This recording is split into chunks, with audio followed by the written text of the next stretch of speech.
Halo semuanya, selamat datang di channel Setelah Tanda Tanya. Bagaimana mesin bisa belajar sendiri? Nah, hari ini kita bakal ngebahas satu pertanyaan besar ini, yang jujur aja udah benar-benar ngubah cara kita berinteraksi dengan teknologi setiap harinya. Coba deh kalian pikirin sebentar, algoritma yang kalian pakai setiap hari. Pas kalian ngangkat HP dan layarnya langsung kebuka otomatis karena ngenalin wajah kalian. Atau pas Netflix tahu persis film apa yang lagi pengen kalian tonton malam ini. Gimana caranya barisan kode komputer yang tadinya kaku banget bisa ngelakuin hal-hal kayak gitu? Kan nggak mungkin mereka diprogram manual, diketik instruksinya satu-satu buat ngenalin wajah kalian dari berbagai macam angle, atau buat ngikutin selera film kalian yang sering berubah. Inilah letak misterinya.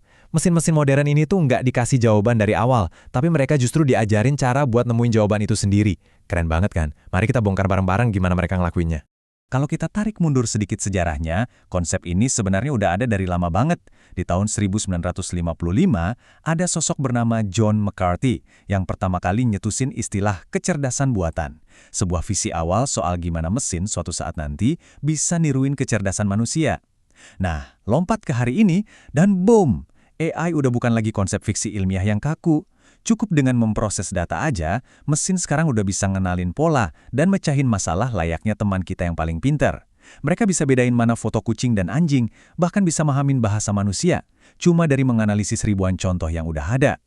Biar makin gampang dipahamin, ini nih rute perjalanan kita.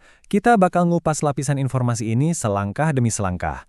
Mulai dari pengantar mesin yang belajar, lanjut ke 3 paradigma machine learning, mesin penggerak utamanya yaitu gradient descent, terus jaringan saraf tiruan, penerapannya sehari-hari, sampai ke etika dan masa depannya. Kita bakal bikin konsep yang kelihatannya rumit ini jadi sangat masuk akal buat kalian semua. Oke, kita langsung masuk ke bagian pertama, 3 paradigma machine learning, atau gimana sih cara mesin-mesin ini dilatih. Jadi, ada metode fundamental yang jadi rahasia utamanya. Kita mulai dari 2 yang pertama nih, dan pendekatannya bener-bener beda. Yang pertama itu supervised learning atau pembelajaran terarah. Ini tuh ibaratnya kayak murid yang lagi belajar keras tapi gurunya udah megang buku kunci jawaban. Mesin dikasih ribuan data yang udah dikasih label atau tanda yang jelas, misalnya gambar yang udah ditandain kanker dan bukan kanker, jadinya ke depan dia bisa bikin prediksi yang sangat akurat. Nah, kebalikannya adalah unsupervised learning. Coba bayangin kalian dikasih satu kardus gede banget, isinya ribuan foto liburan dari puluhan tahun yang lalu, nggak ada nama, nggak ada tanggal, dan kalian harus ngelompokin sendiri ke dalam album yang masuk akal. Mesin ngelakuin persis kayak gitu. Dia ngeksplorasi data mentah tanpa label sama sekali untuk nemuin pola-pola yang tersembunyi. Terus, ada paradigma yang ketiga, yaitu reinforcement learning. Percaya atau enggak, cara kerjanya persis kayak kita lagi ngelatih anjing peliharaan kita.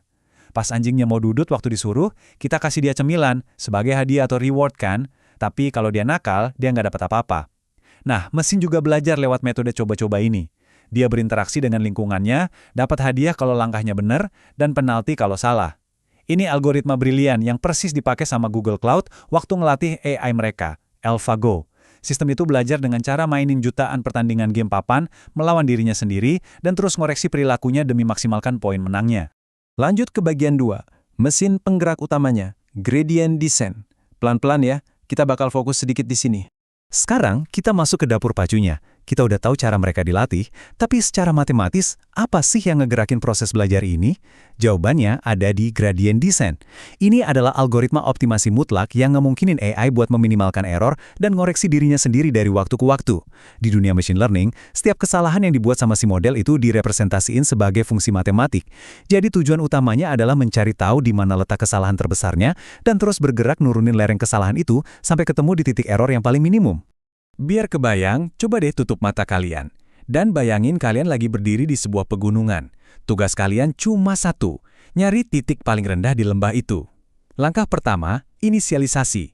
Ini adalah titik acak tempat kalian berdiri sekarang. Kedua, kalian pakai kaki buat ngeraba kemiringan tanah di bawah kalian. Nah, ini yang namanya perhitungan gradien. Ketiga, kalian ngambil satu langkah kecil ke arah tanah yang menurun. Itu yang disebut update parameter. Dan yang keempat, iterasi. Kalian ngulangin proses itu terus-menerus selangkah demi selangkah sampai akhirnya tiba di dasar lembah yang datar. Dan persis di momen itulah, AI udah nyapai performa yang paling cerdas. Kita masuk ke bagian ketiga, jaringan saraf tiruan, atau gimana kita membangun otak digital.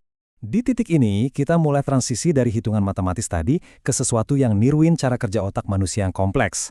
Nah, Yang benar-benar menarik dari slide ini adalah gimana kita bisa melihat perjalanan datanya. Kalian lihat titik-titik yang saling terhubung itu adalah neuron buatan. Data mentah masuk dari bawah lewat lapisan input. Terus informasi itu bergerak melesat ngelewatin lapisan tengah yang tebal, yang biasa kita sebut lapisan tersembunyi. Di lapisan tersembunyi inilah proses deep learning benar-benar terjadi, di mana si mesin ngekstrak fitur-fitur rumit tanpa bantuan kita sama sekali. Sampai akhirnya keluar deh satu keputusan matang di lapisan output yang ada di paling atas. Lanjut ke bagian 4, penerapan sehari-hari alias AI di sekitar kita. Oke, mari kita zoom out sebentar dari hal-hal yang teknis dan melihat gambar besarnya. Kalian mungkin nggak nyadar, tapi sistem yang bisa belajar sendiri ini udah berjalan di kantong kalian tiap hari. Ada di keamanan face unlock yang terus belajar ngenalin muka kalian walaupun kalian ganti gaya rambut. Ada di sistem ADAS mobil modern yang bisa mengidentifikasi lajur dan deteksi rintangan buat mencegah kecelakaan. Di bidang medis, algoritma ini nganalisis ronsen dan MRI buat bantu dokter mendiagnosis secara lebih akurat. Dan pastinya, di chatbot yang makin hari interaksinya makin mirip manusia. Satu hal penting yang perlu kalian ingat dari semua ini, sistem-sistem ini nggak statis. Mereka bakal terus menyerap data pengguna dan ngembangin akurasinya seiring berjalannya waktu. Dan akhirnya, kita sampai di bagian kelima, etika dan masa depan AI, ngomongin soal tantangan dari pembelajaran mesin ini. Tentu aja ya, dengan teknologi canggih yang makin nggak bergantung sama instruksi kita, ada implikasi sosial yang muncul. Coba perhatiin kutipan ini. Inovasi ini menimbulkan tantangan etis yang signifikan, memaksa kita untuk mempertimbangkan kembali batasan tanggung jawab dan keamanan. Ini ngasih kita semacam dilema.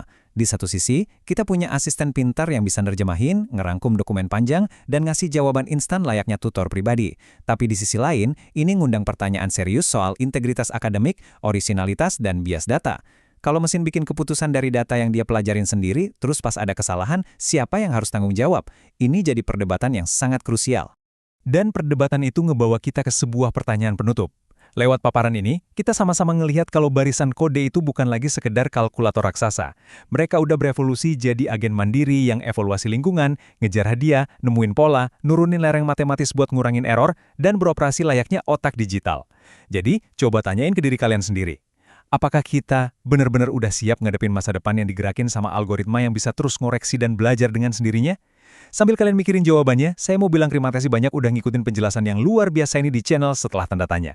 Saya tunggu rasa penasaran kalian di paparan kita selanjutnya.